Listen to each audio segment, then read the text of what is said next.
Hello guys, good morning. তো কেমন আছো তোমরা সবাই? তো আমরা তো কালকে চলে আসছি দার্জিলিং ঘোরার উদ্দেশ্যে।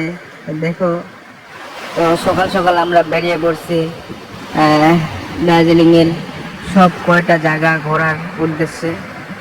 আর জানি না প্রথমবার এসে এরকম পরিস্থিতিতে পড়বো, কেননা দার্জিলিং এ যে এরকম বৃষ্টি হয় আমি জানতাম না।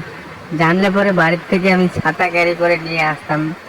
আর এখানে এত জিনিসের দাম, তো নেওয়া সাধ্যের বাইরে হয়ে যাচ্ছে আমার।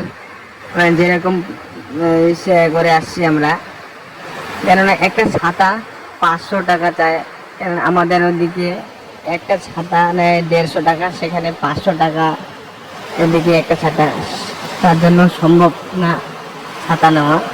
তো এভাবে বৃষ্টিতে ভিজে ভিজে ঘুরতেছি আমরা। তো এখন যাচ্ছি একটা মন্দিরে, কেননা মন্দিরটা পাহাড়ের উপরে আছে, ওখানে যাচ্ছি।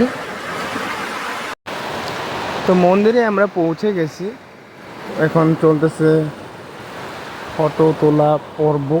দেখতে পাচ্ছ, আর আমি তো ভিডিও নিয়ে ব্যস্ত, কেননা এত সুন্দর একটা জায়গায় এসে কি বলবো, মনটা আর বাড়ি ফিরতে ইচ্ছা করতেছে না সত্যি।